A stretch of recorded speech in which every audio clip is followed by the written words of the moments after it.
All right, somebody roasted my scales practice session. Holy crap. Ariel Guitar. Oh my gosh, I messed this up already. Okay, I understand why. Somebody roasted my freaking scales. Holy crap, look at this. Let's go. So Ariel Guitar sent a video. I'd quit guitar if I had to practice like this. Yo, oh my god, I can't wait to watch this. So, Ariel Guitar is a new YouTuber who's uploaded like a month or so of really awesome practice sessions, but also tutorials, just diving deep into technique. And I left a couple comments, and it looks like he watched one of my scales practice sessions and only scales. And so let's just jump into it. I'm so excited for this. Let's watch. All right. I want to make a series of videos where I'm going to be checking out your guitar playing. So if you want to record yourself practicing, or maybe you already have a video playing a piece, or if you have any specific questions, let me know. And of course, the purpose of these videos will not be like me reacting to your playing. What? There's no ego here. I'm not gonna roast anyone. Okay? Oh, bro, what? I thought that there was gonna be a roast. Give you what I would like to receive. So I'm going to put myself on your end. Yes. Because it is not easy to record yourself and put the video out there for everyone to see. Yo, I just noticed that the Chacon video in the background is playing at the same time. I couldn't help but like scrub through the video yesterday because I was like, did he only react to my Chacon video? Because that video is years old now. That video was, I recorded that video in December 2022. And I think I've developed a lot as a guitarist since December 2022. So I was like, dude, are you like literally cherry picking like the worst guitar video? Like the thumbnail, oh my god, he picked a still from the Chacon video where I'm like really hunched over in like really terrible posture and terrible technique, I think. I love it. I love it. I personally, when I say I want to be roasted, I mean feedback is a gift, truly. Like, I would much prefer somebody who gives me harsh, mean, but valid, direct criticism. Somebody who gives, like, you should be doing XYZ. You're an idiot if you do what you're doing. You should be doing XYZ, etc. I would actually be okay with that. I would actually enjoy that quite a bit. Now, if you just say, you're an idiot, you're not practicing well, that's indirect and mean, right? That's not actionable. That's not helpful at all. But I would much rather somebody be rude or roasting and give valid feedback and give actionable constructive criticism than somebody who says, oh, you're doing pretty well, no worries, nothing to change, and they secretly are thinking, no, you should be doing XYZ, don't do what you're doing, you're making the mistakes that I made.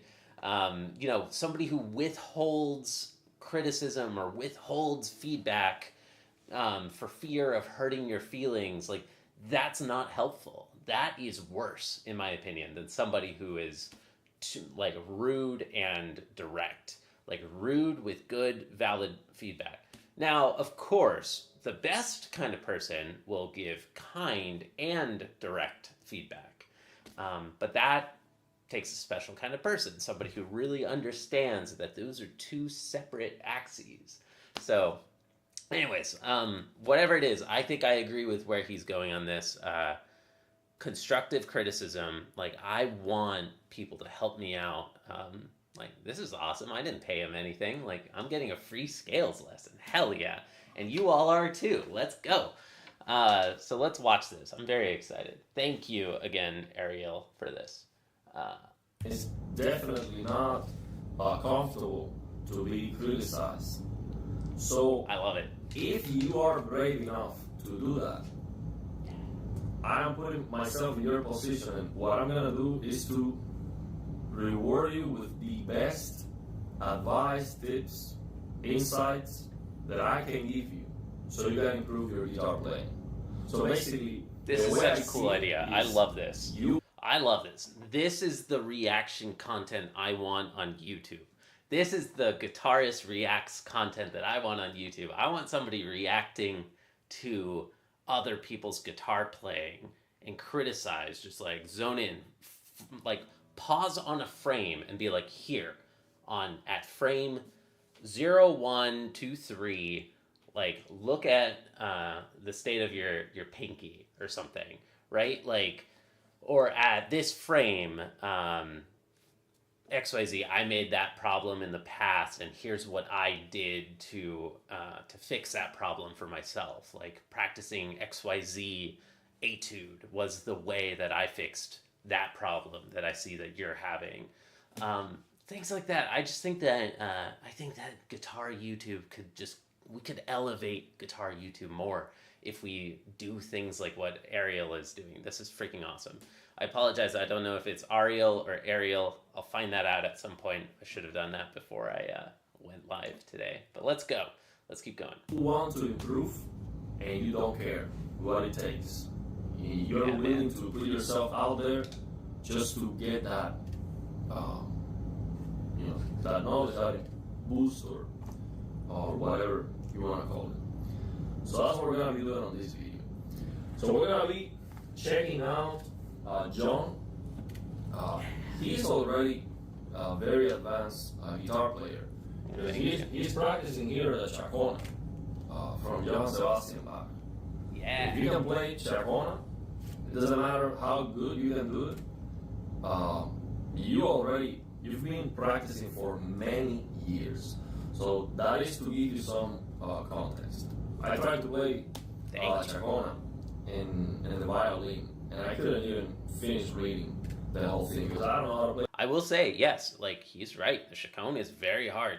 The chaconne is one of the hardest pieces out there. It is the piece that inspired me to play the guitar. It is the piece that I bought a classical guitar because I was like, I want to go learn that song someday. Bucket list.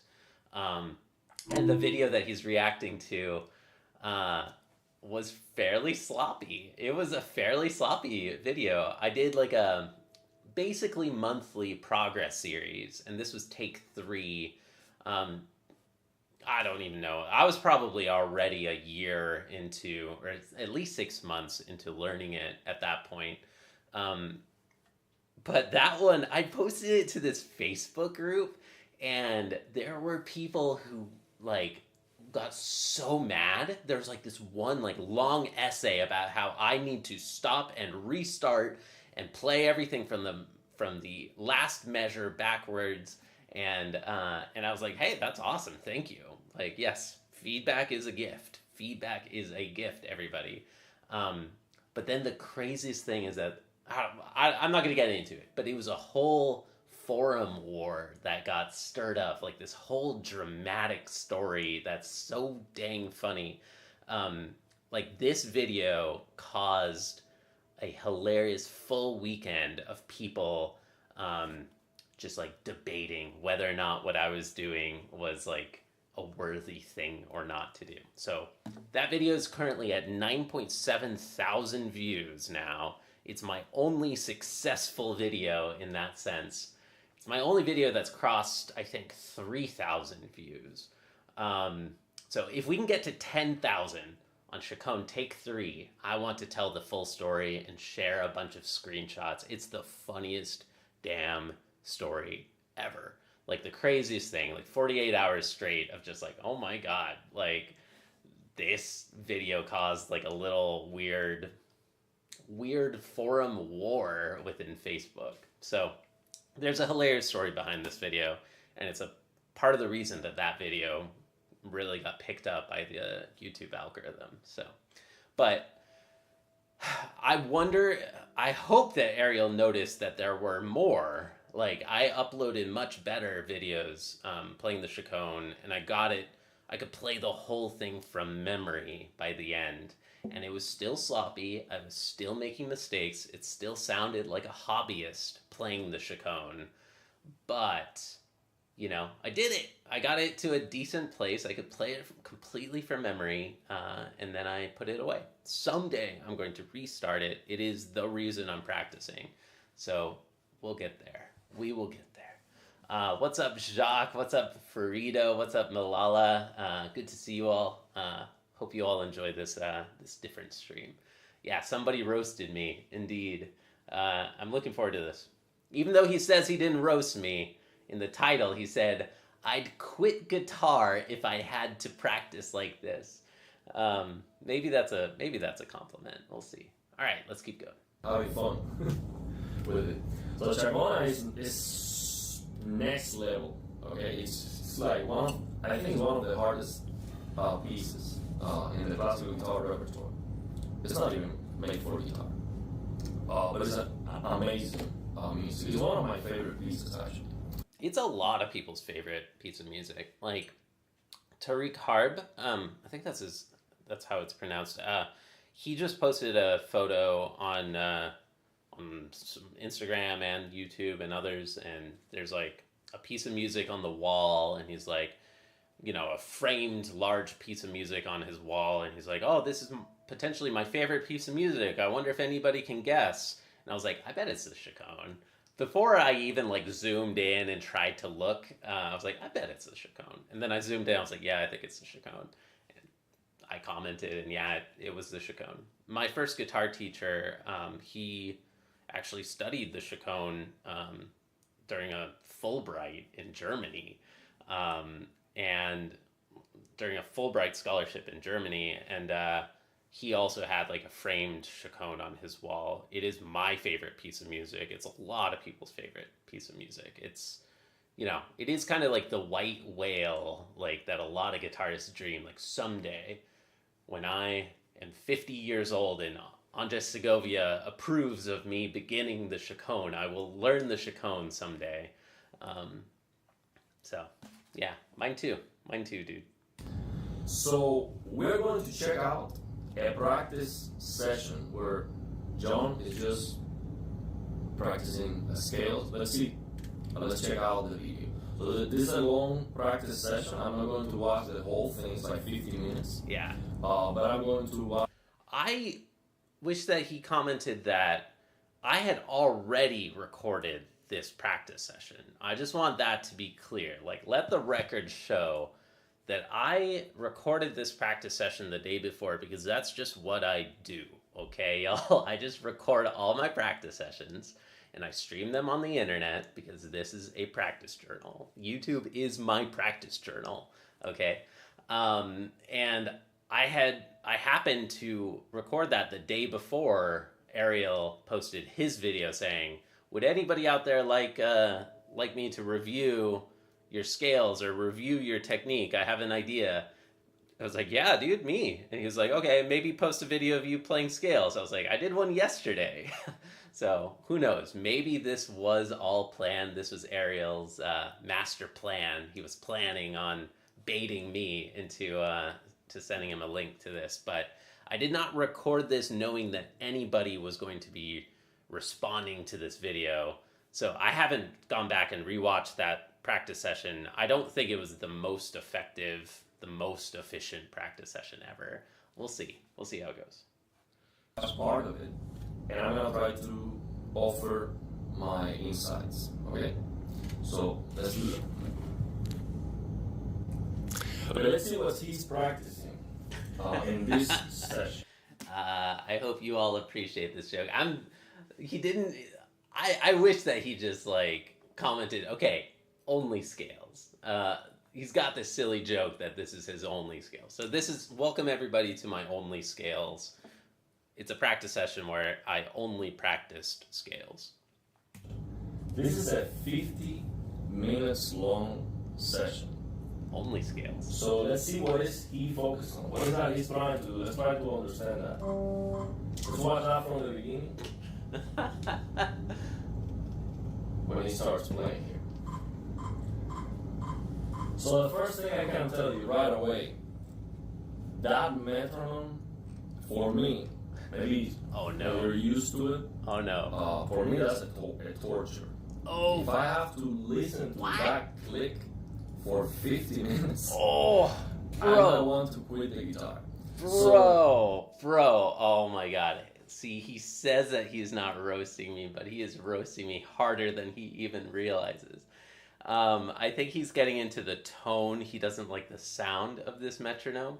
I built this metronome, dude. I built that metronome. I chose that sound.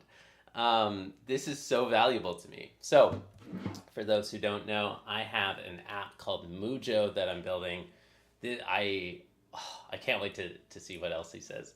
Yeah, I love it. I mean, it sounds almost exactly like my old freaking metronome, y'all. Like, I tried to match the sound of this metronome. This is the one I've always used. I don't know. I mean, I paid like $40 or something, or $30. I forget how much. I paid money for this. It's a Korg. That's a pretty respected brand, right? Like, what's wrong with that sound? I like it. Let's see. The way I like to practice with a metronome, let's say with a reference, I prefer to use a backing track. If a backing Mujo, it would be amazing to get a backing track. I've always thought that would be super nice. If we could get like a musical backing track. I do remember actually, yeah, because I watched one of his videos. He uses like kind of like a flamenco backing track, like actually like a groove, and it's really cool. Yeah, okay. At least he's not saying that the tone of the metronome is rough. I don't care. I do not care at all. Like, it does not bother me for a moment. Like, I like the piercing, harsh, just give me a beep. Like, but that's what I'm used to. Like, I don't know. Maybe that's just what I'm used to. So please leave a comment, y'all, if anybody's watching this. Do you use like a musical backing track, like a drum track, or do you use like just a regular ass metronome that most of us do, like something that beeps? Because if everybody out there is using a musical backing track, then shoot, I guess I should really go build that for Mujo next. track has chords, and then when you're playing it's not on that key, then it will not work.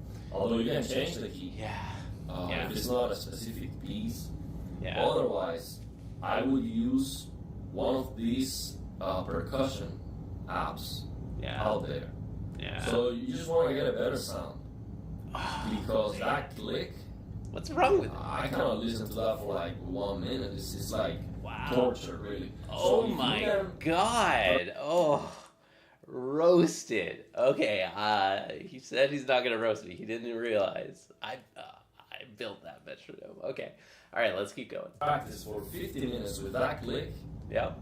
You're really driven to improve your guitar. I think I would quit guitar if I have to listen to that for that long. So that's the first thing. I'm gonna recommend you listen to something that's nicer. Oh my god. Maybe even more inspiring. When you listen to a background or a backing track, it might give you more emotion or ideas or power. See? Touche, practice dude. With a better attitude.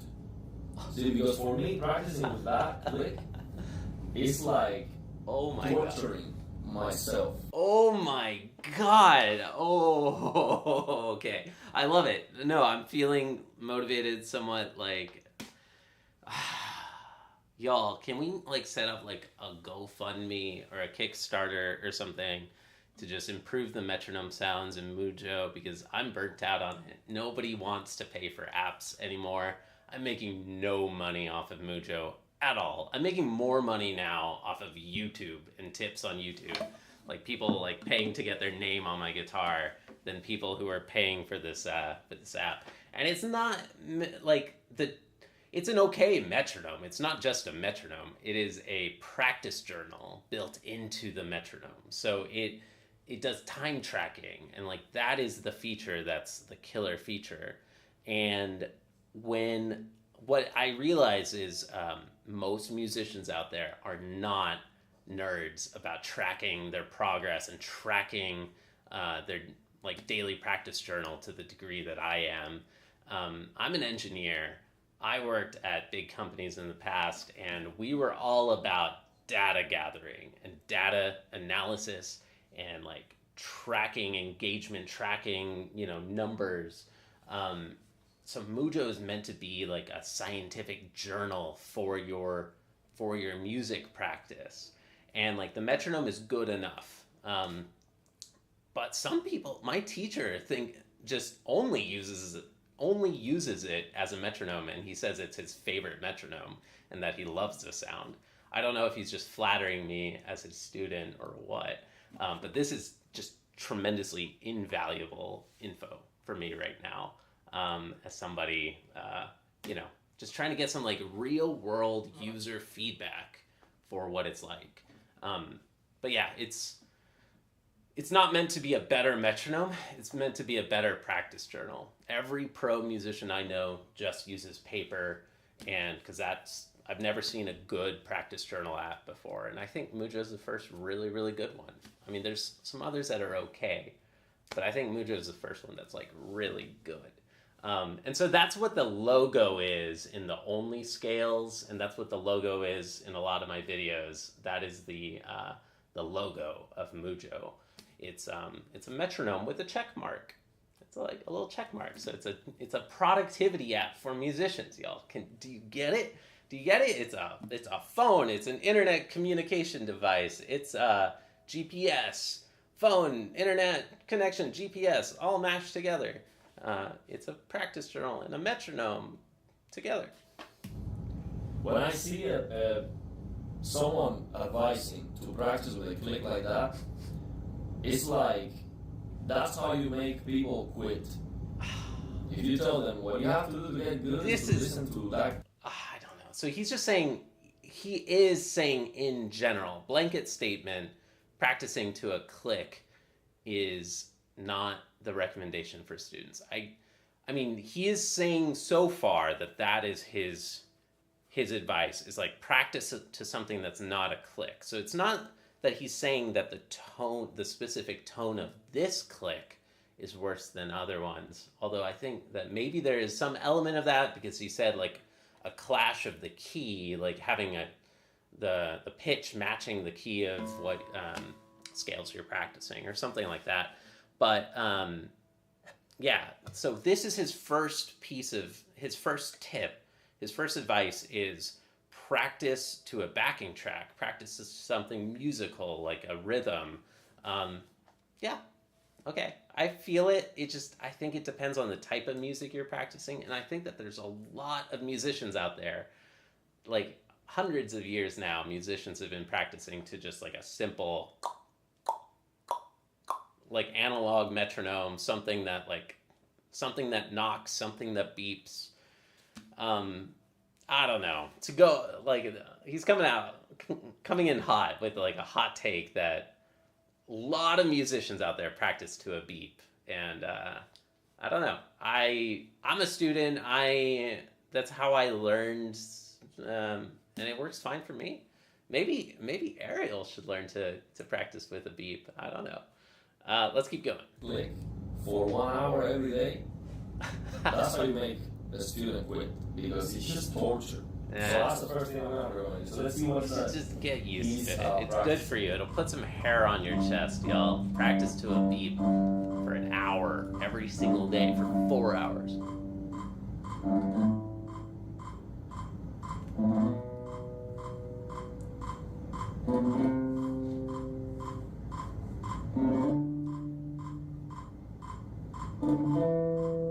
Okay, so he's playing apoyando. So the first thing I was trying to notice is he trying to rest, or he's doing free strokes? Which technique is he using? Both. I thought initially that he was gonna be using. So I do both in this practice session. I do a dedicated chunk of time for rest stroke, and then a dedicated chunk of time for free stroke. And I go back and forth on which one goes first. I don't always do apoyando before tirando. Excuse me. But in this practice session, I did. And I don't think I was like thinking out loud as I practiced in any way because I wanted to just purely record a practice session. Like, no thinking out loud, just do my normal practice, turn on a camera, and record it. So, yeah. And sometimes I mix it too. I will say, like, some days I deliberately am going back and forth. There's no one size fits all, and if you only stay with one method all the time, you're gonna kind of hit diminishing returns. Like you should mix up your practice method, I think, and some days start free stroke, some days start rest stroke, and etc.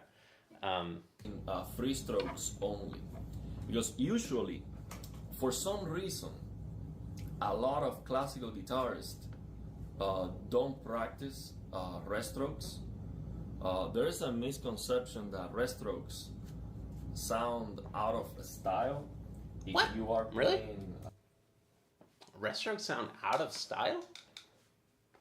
I've never heard that idea. So I don't care that much. I mean, I do, but I don't. The system that I'm working through is the Royal Conservatory of Music system. And for that, you have to practice both. They require you to take the exams with both free stroke and rest stroke.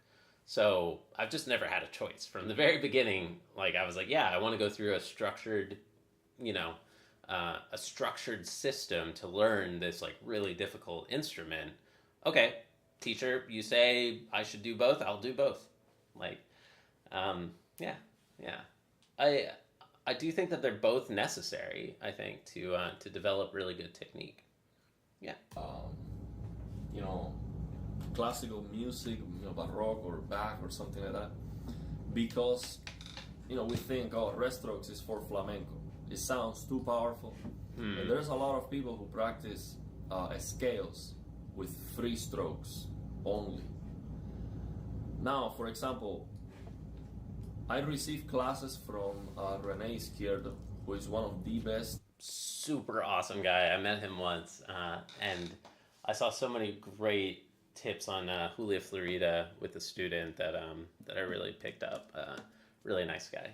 I haven't had the privilege to have a lesson with Rene myself, but really nice guy. And I saw that in another one of Ariel's videos, and I was like, okay, awesome. This dude is trained by Rene.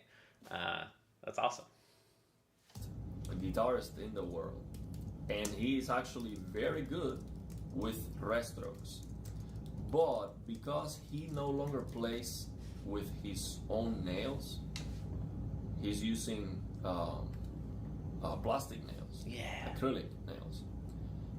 Then the challenge is to get a sound that's not too aggressive, too powerful with a rest stroke. So actually his attack is way too powerful.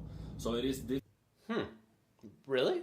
Okay, so artificial nails, like plastic nails, have a stronger attack with rest stroke, and so people don't use them? Or like you have to like treat them gingerly, like carefully, like if you're playing with plastic nails? That's interesting. I've heard a lot of people recommending plastic nails because I'm always thinking about going no nails. Like I just find them to be the single most frustrating thing about the classical guitar, personally, because you just have to maintain them every single day.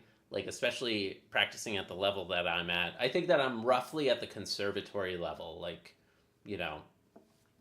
an undergrad, maybe like a junior year of undergrad of a bachelor's degree in classical guitar. Like at this level, like you just have to maintain them every single day. And I don't like ever doing anything every single day, like because that's my training as a programmer. I'm just like, if it's something you have to do every single day, find a way to automate that. Find a way around that. Find a way to where you don't have to do that thing.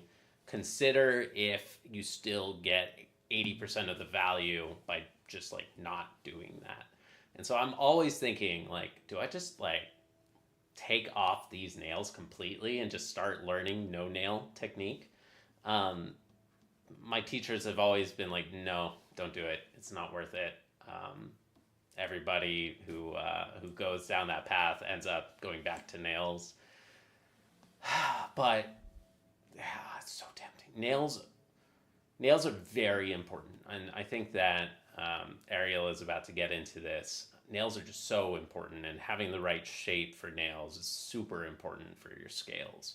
I don't know. I actually don't remember in this practice session whether or not I spent some time with, because I consider this part of my scales practice time per day, working on my nails, nails and scales and nails. You put many different grits. Like you start with like coarse grit, like 200 or 300. You put it on the string, and then you just play your scales, and you just play scales against that sandpaper. In fact, now that I think of it, I saw Rene Izquierdo giving this exact tip, fixing one of the conservatory students' a nail. His first piece of feedback in this master class was just like, okay, you played really well, but we gotta fix your a nail. And he was just like, does anybody here have some sandpaper? We have to fix that nail. And I was like, oh my god, that is rough. Like how, okay, that student is getting roasted by Rene. Anyways, my point is like, yeah, you gotta work on your nails, and they're very important to have at the right shape if you're doing rest stroke scales especially. This is my favorite way to do it. I count it as part of my scales, alternation scales time. The glue on artificial nails approach, like, I'm just gonna say it, they look so weird. They just look weird. Like, what are the, like, I don't like having nails because you have to maintain them every single day, but they also just look weird, right? Like, I teach math, and like when I'm like pointing at math stuff, and I'm like, oh, like I have to explain to people, like, oh, I play guitar, I play classical guitar, because like I'll see people just like kind of looking at my thumbnail weirdly or something. So I'm always like, maybe I'll just take them off and go no nail. That would solve that problem too. And some teachers have been like, instead of no nails, have you considered artificial nails? I'm like, they look so much weirder. They look even weirder and more noticeable to me. So there's my hot take, y'all. Apologies. Strong opinions over here. All right, let's keep going. Difficult to balance the arpeggios with the rest strokes. So he only uses free strokes, and he's very good at it. He can play very fast, very accurately, with tremendous power.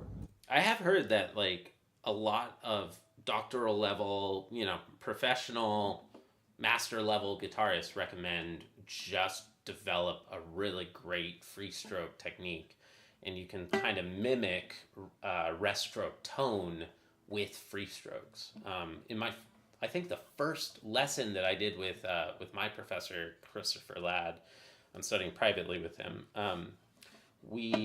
He taught me how to play scales and bring your arm back. Weird. Okay, it's not happening now. Okay.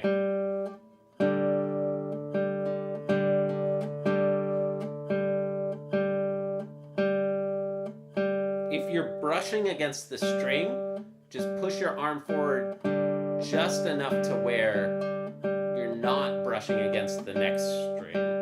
That gives you just the right amount of clearance. That gives you just enough like wiggle room of your tip finger where you mimic the warm, rounded sound of a rest stroke while playing a free stroke.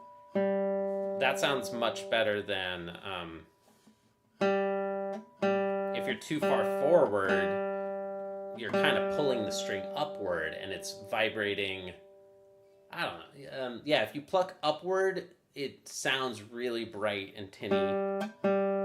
Whereas if you play there, you can develop a rest stroke tone playing free stroke. And so some guitarists recommend only doing free stroke.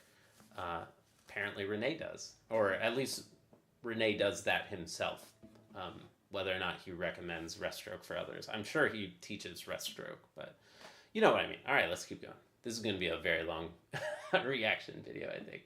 We're 7 minutes 43 seconds in. Let's keep going.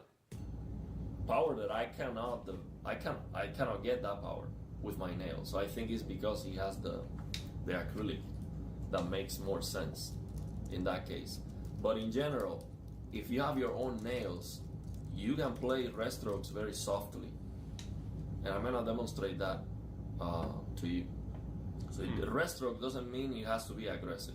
So for those of you out there that refuse or don't even want to try free strokes, I strongly recommend you to practice practice rest strokes, because the rest Do stroke both. You gotta do is both. very powerful. Eat your vegetables, y'all. There's no shortcuts to something difficult like the classical guitar. This is a craft. It takes years of time and years of dedication and deliberate practice and patience. In my opinion, what do I know? I've only been teaching for like a few months, like 3 months or something now. But in my opinion, you just got to do them both, and you just got to like enjoy it. Just eat your vegetables, learn to love it. Just do them both. It's going to make you a better guitarist, and just be patient and kind to yourself, and don't worry that it's taking a long time. Just practice them both. Learn to love the grind, learn to love the journey, learn to love the process, and just trust the process to happen. Hey Crumble, hey Jacques, hey Crazy Cannibal, good to see you all. Hey AP in the chat, what's up, man? All right, let's keep going. We've got Ariel Guitar, and we are reacting to the very first ever reaction video of a JC Practices technique practice session. Reaction. Let's all just react forever and ever, back and forth, forever and ever. All right. That volume, it's like, I think it is the most important technique for the guitar, because the guitar is not a very loud instrument. Yep. And this is just the loudest we can get. So how are you going you can get to louder than that, bro. practicing that? I think it doesn't You make can get any louder sense. than that. Okay. Come on. Come on. You can get louder than that. What was it? He did the B string, right? That was louder, right? I can play louder than Ariel. Look at that. All right, let's go. I use scales. I do scales with 3 strokes in many pieces. Because it's a short scale, or I'm going from an arpeggio, it makes sense. Yeah, sometimes you just have to. Like, if you're going from an arpeggio, like, sometimes it's just totally impractical to play something rest stroke. I mean, sometimes you want another line to be ringing. That sounds terrible, but like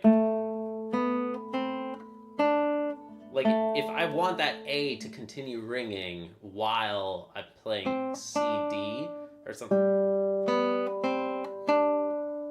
like sometimes you just don't want to end the resonance of the adjacent string, so you have to learn how to play free stroke. You just have to. There's no option. Eat your vegetables. But for the most part, every time I can, I want to use rest strokes. And it doesn't have to be loud. Yeah. I can play it softly. So that's the first thing. So he is practicing rest strokes.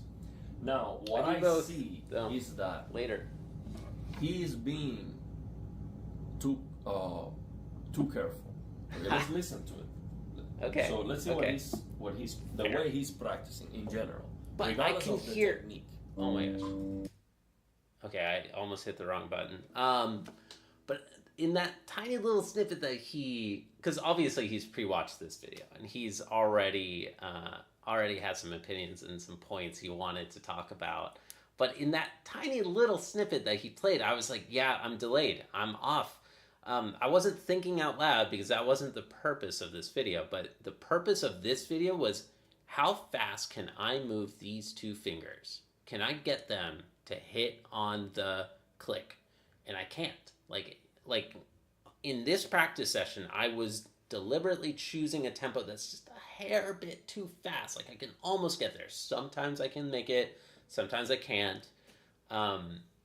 Like, the little audio snippet was not perfect and too careful. Like I messed that one up. I could hear that I was behind the click. So I don't know. I disagree. I don't think I was too careful there. But let's see. Let's see. This is what he's doing.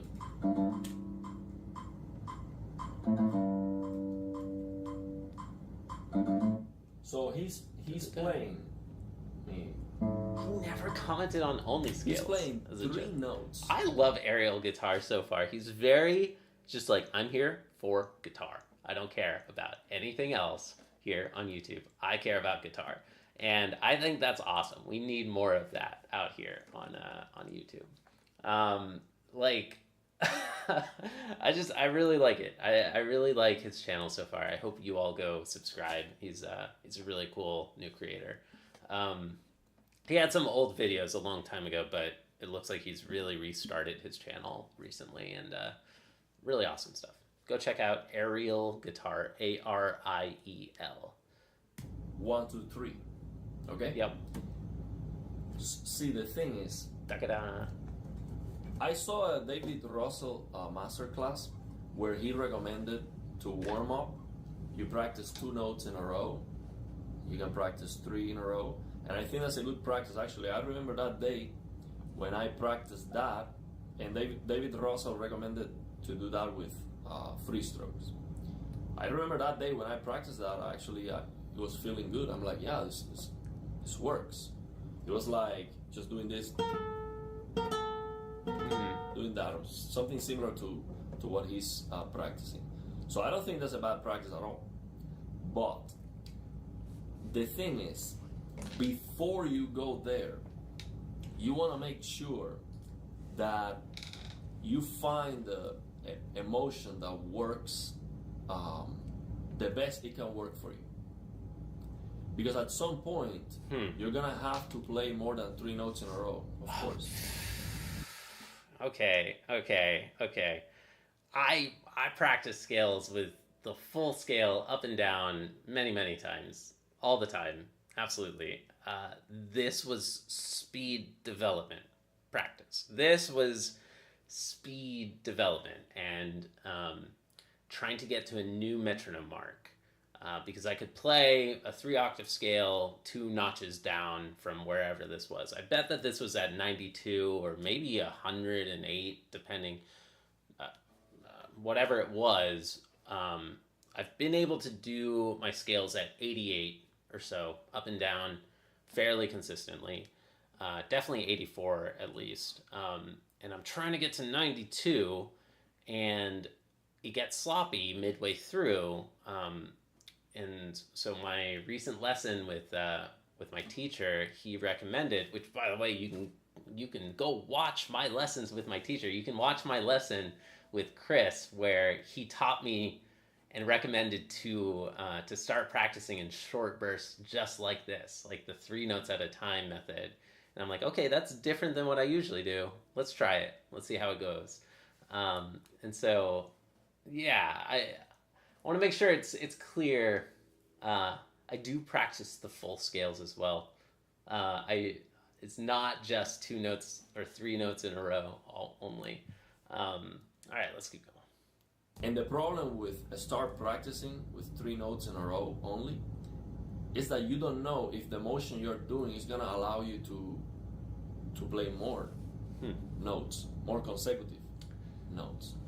So basically, if you start practicing with 3 notes in a row, you're practicing that with a motion that is untested. You never want to do that. No. I recommend you to not be careful. Okay.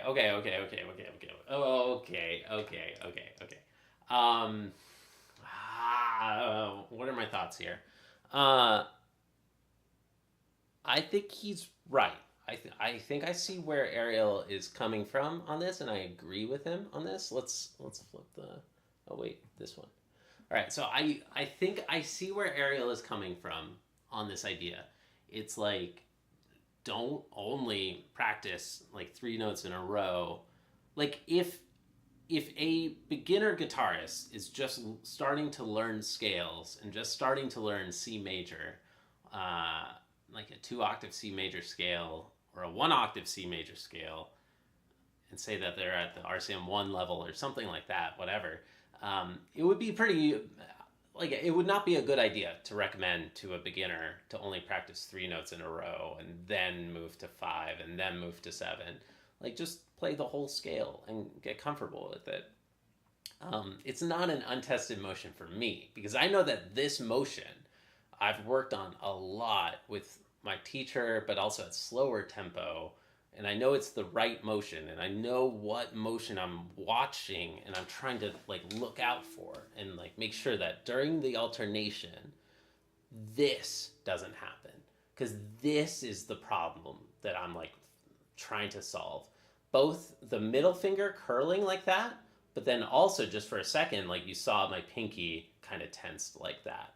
So like when I'm doing this little 3 notes at a time, I'm listening for, does that third note land on the click? And I can hear in those tiny little snippets that it was a hair behind the click. That's one thing, but I'm also watching, when does my finger start curling? I have a bad tendency of this, and it's because I've been a programmer and I've been stubborn and using the absolute worst ergonomic keyboard in ever designed on this planet. And I've been a programmer, like a developer, a software engineer for 10 years, typing on the absolute worst keyboard ever. And that really promoted just like a default tension in that tip joint of the middle finger that I like am just doing so much work to watch out for. And so there are, like, when I'm practicing just 3 notes, or really in general, when I'm practicing, I'm trying to watch out for a couple of things at a time. Like, you have to have a scientist's mindset. Like, what am I looking out for? What problem am I trying to solve right now in this repetition, in this iteration, playing the scale? What am I looking for? What am I trying to fix? What problem am I trying to fix right now? And for me, it's the middle finger and the pinky have been the 2 big ones. Recently, I just did another scales lesson with Chris, and like he's like, yeah, it's looking good. Like, you've really done great work on the middle finger. Like, we can almost call that a solved problem. For a while, it was also this. I was also watching out for my wrist deviating. Like, I was playing with too much tension in the wrist for a while.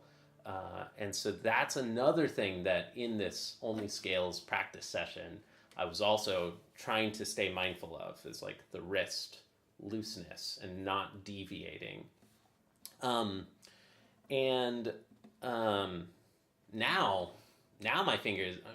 my problem is that the index finger is a little too straight and it's not following through enough.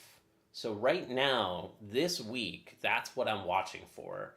Like, while I do these exact same exercises and I start with 3 notes in a row and then later on I do more, I'm watching out for trying to solve very specific problems. And in this session, it was like, can I just get 3 notes quickly at this new faster tempo? But other times I'm practicing slower and I'm doing a full 3-octave scale. So anyways, let's keep going. Being careful. He's taking care of the sound, making sure that he doesn't make any mistake and that it sounds clean. I recommend you the complete opposite. I recommend you grab the guitar and go for it. Nice. Try to play fast immediately. Just go for it. Like, immediately. Day one, just find that motion first. And once you find it, then it's okay if you want to do some slower practice. And then try to improve the sound and all of that. But you need to go for it, because if you start with 3 notes only, you don't know if that motion works. I can do fast 3 notes with any combination of fingers too, because it's just too short. You can do it. Look. Let's listen to what he's playing. 1, 2, 3, 4, 5. Mine was better. Well, that makes more sense already. Mine was better. His was galloping. yeah, so he sees that I'm starting to add more. Like once I can feel that 3 is working, then I'm going to go up to 5. If I can get 5 to be working, then I'm going to go up to 7. And I do think that this method has been working for me, and I'm only going this precise and this like methodical because I've hit a wall, y'all. Like for a long time, I just practiced scales like much more intuitively, just like play the whole scale up and down, and like don't worry about being messy. Just try practicing faster, and that worked for me for a long time. But once I got to 80, 84, 88, like I've hit a wall, and I just haven't been able to get past that. And so right now, like zoning in on like simpler problems, like just 3 notes, focus on string crossings with 3 notes, whatever, like that. That I am finding is working for me, and partially it's motivating me right now because I'm like it feels so insurmountable getting past 88 for me lately, when you try to do the whole thing. But right now that I am focusing on like really micro tiny scale fragments, I can see that I am making progress. I can go past 88, I can go at 100 or even up to 120, especially if it's rest stroke. Then in, for 3 notes in a row, I can do 120. And like, oh, last week I could do 3 notes, and now today I can actually do 5 notes. Like, I'm seeing progress because I'm checking in on like much smaller scale fragments, as well. But like, I would never recommend somebody else to start this like hyper focused and like zoned in on like small scale fragments and whatnot. Yeah, practice scales much messier and just like go for it. But then at some point you're gonna hit a wall, like, and right now I'm at that wall and I'm trying to get through that wall. So I agree and I disagree, I guess. And everything in guitar and music and a difficult craft like this, I think it depends. Like if there was one single answer on these sort of things, we'd have a lot more guitarists playing at like a super, super high level. It just all depends on what that student needs, like for their problems and their musical development and their musical maturity level. Like, some people just aren't ready yet to practice with a metronome at all. Like, forget about a backing track or not. Some musicians, you just want to teach them Seven Nation Army or something, right? Like, you just want them to play something that sounds good and get them to like pick up a guitar every day, even if that's like playing Seven Nation Army or Smoke on the Water or something. So, yeah, everything is subjective to the student. It's hard to have blanket statements, I think, in classical guitar, personally. But what do I know? I'm just a hobbyist. Let's keep going.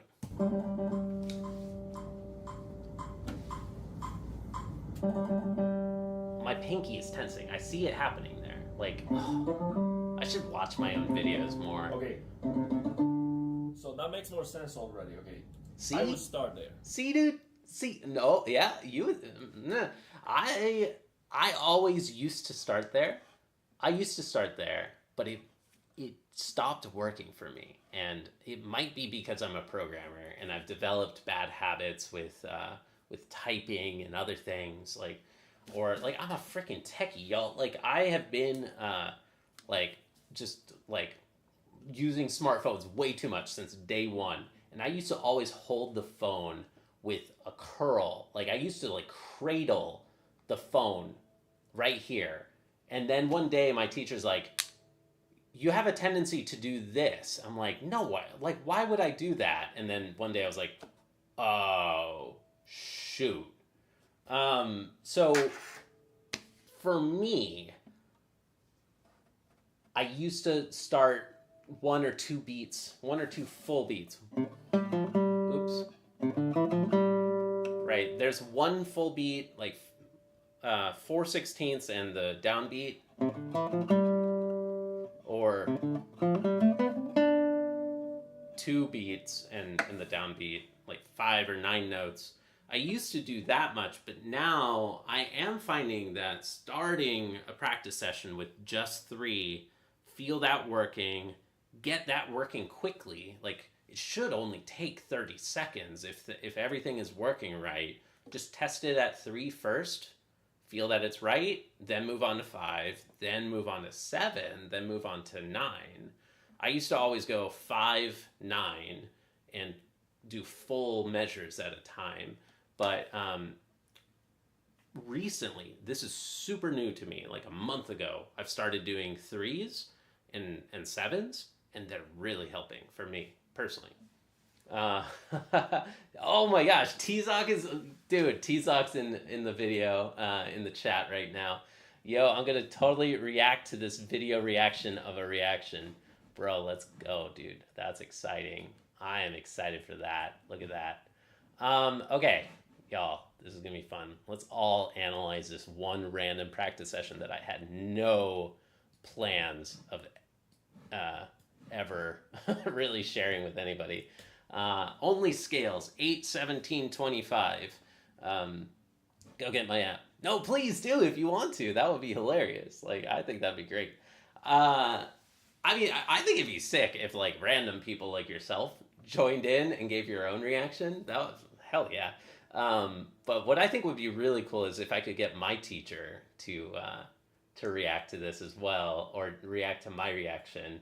I'd love to see Chris and give his thoughts on how I'm reacting to it, or like how I'm thinking about it as a student, because I'm still learning how to teach this stuff, and I could be very wrong.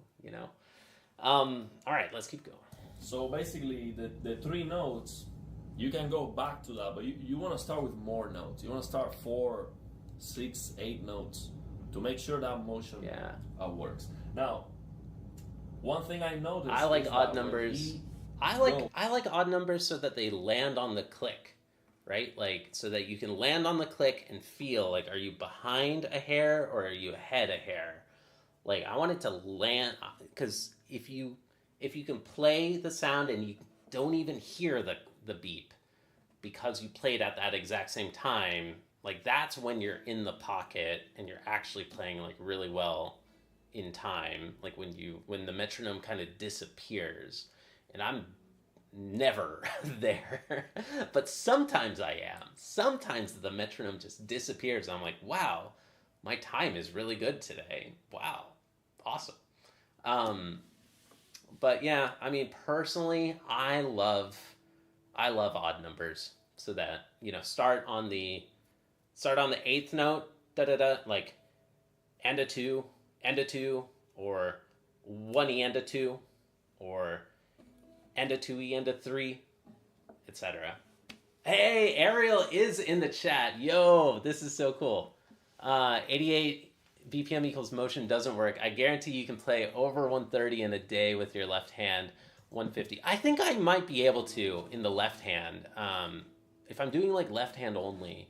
But, like, dude, I am stuck. Like, I have not been able, in the right hand, I have not been able to get, oh, that's too small for you all in the vertical.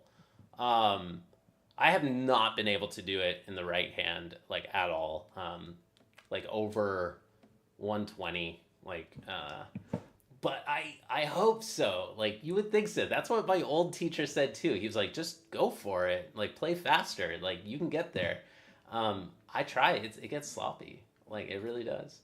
Dude, it's great to see you. Ariel, thank you again so much for this gift of a video. Like, hey, this is a free lesson, y'all. This is a free lesson for me. Like, hell yeah.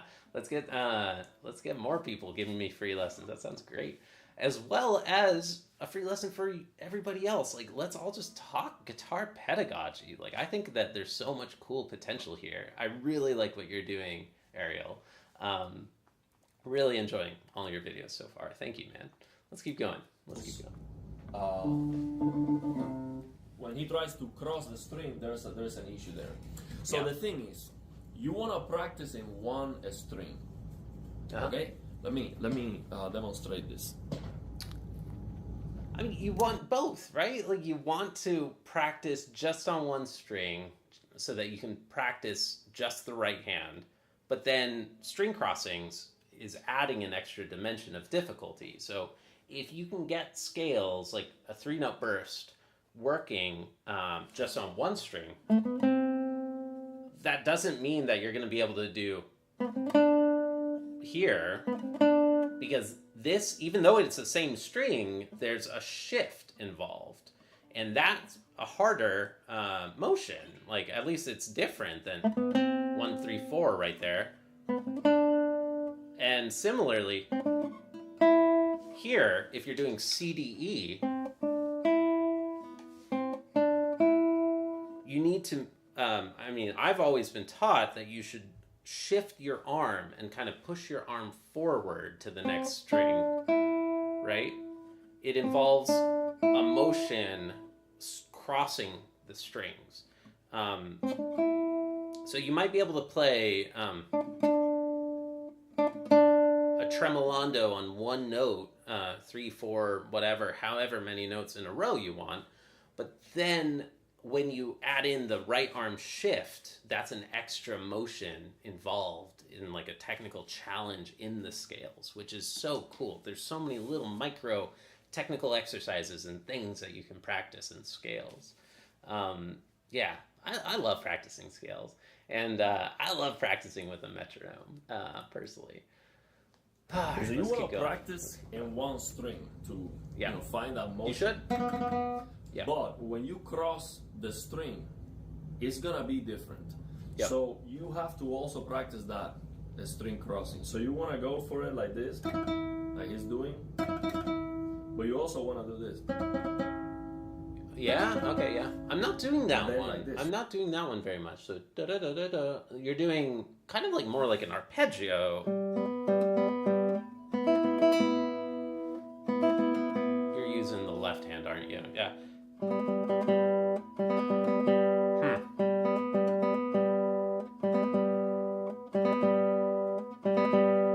That's like kind of like a PIMI.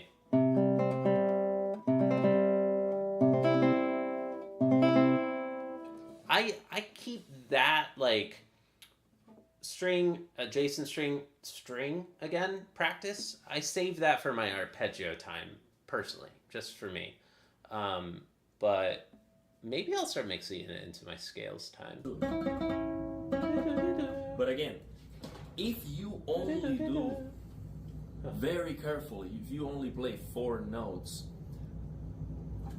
and you're being, so the thing is, my main message for you, John, is don't be careful. Thank you. Get used to. I wanted to say this earlier. You're 100% on the right track with this piece of feedback, because I've gotten it twice in the last 2 days, actually. So, like, I do have a tendency of wanting to move very slowly and methodically and carefully. And, like, sometimes you just got to jump in the water and, like, make a giant splash, right? It's fine. Like, play messy. For me, it's been in the Tango and Sky. That tremolo, I've been trying to play like metronomically, like on the grid, and Chris is like, no, just play it messy, get messy with it.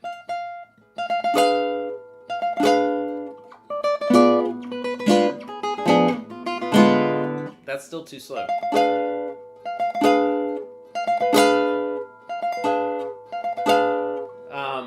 And Tigran, friend of the channel, yesterday was on stream and giving like a guest lesson on Tango and Sky as well, and he also had the same feedback. He was like, play messier. So you're on the right, you're 100% on the right track. I love playing slow and carefully, and I do think it's given me overall I'm progressing, maybe not as fast as if I mixed in more messiness. And so I'm going to try to, but it goes against my proclivities. it goes against my nature, I guess. Like I want to move very slowly and carefully, but I think you're right. There is something to be said about just go for it. So thank you. Oh no. Okay, the button stopped working. What happened? Give me a second.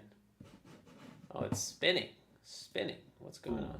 It's okay if it sounds bad, if you make a mistake, if it's uneven. It's just completely irrelevant. I want you to be like, okay, let's say I'm gonna try these two fingers. Yeah. I don't practice too much with these two fingers, so it should be a mess, right? Yeah. So I wanna go for it. Oh, the screen capture thing stopped working. Oh, now it is. What fingers are you using? Are you using A and C? Are you a psycho? Are you doing A and C right now, Ariel? Dude, that's so cool. Like, so you were Ariel did a video the other day about adding in the pinky into arpeggio practice. It looks like you're doing ring and pinky practice right now, just like flexing on all of us mere mortals over here. I mean, playing the guitar left-handed, using your left hand to pluck the strings. Huh. What? Oh, are you suggesting that I flip my guitar and I start playing it as a left-handed guitar? I've never tried that. Nobody's ever suggested to try that. Using your left hand to pluck the strings, like actually flip it. I'm left-handed, so I wonder if you're picking up on something very real. I've always wondered, like if I played a left-handed guitar, would I have an easier time playing? Because my difficulty has been in the right hand, and I've always wondered is it because I'm left-handed that I have more trouble with the right hand. Yeah, that'd be cool. I've definitely never tried that, but I would need to change all the strings. I've never heard of somebody playing. Are these symmetrical? Like, can you play a classical guitar? Can I just flip it? Does that work? I mean, this is the craziest idea I've ever heard. I've never considered this seriously, but maybe. Why not? It's not, I don't know, maybe. Okay. Thank you.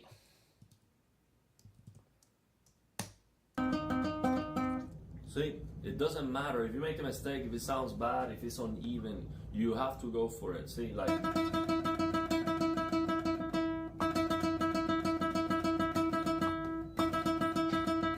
Put energy on it. See, you That's don't so want to cool. You are using ring and pinky, you don't want aren't to you? be careful and take care of Oh my the gosh, sound I have to from the go. beginning. You do that I just later. realized what time it You is. do that later.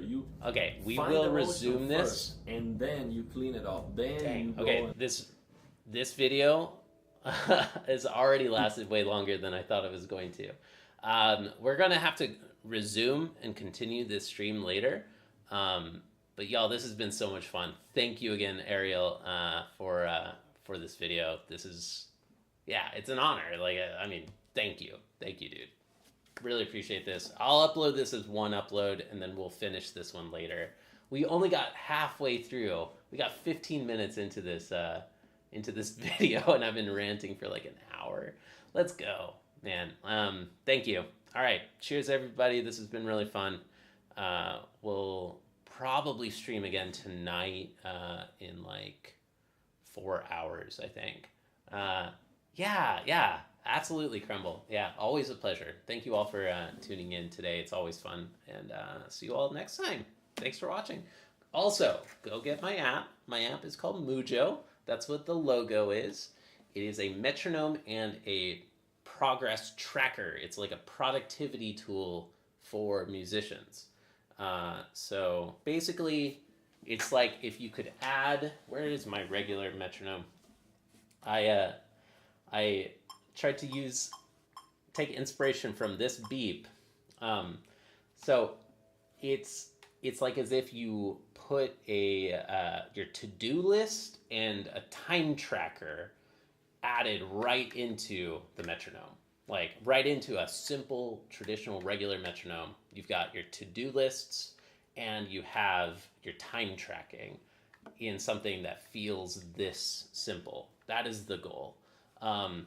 Ariel, I would love that, man. Like, dude, if you wanted to, that sounds freaking awesome. I would love to have you on the stream as a guest anytime, man. This has been, quite an honor, dude. Thank you. Let's do it. Let's do it. Y'all, get hyped. That'll be fun. Thank you, dude. All right, so I will react and do part 2 of this video later today or tomorrow. And take care, everybody. Thanks for watching. Get my app. https mujo.app. It's available for the iPhone and for the iPad. Cheers, everybody. Mujo practice music or something like that. It really means music journal, but whatever. Anyways, thanks for watching. Bye, everyone. Bye.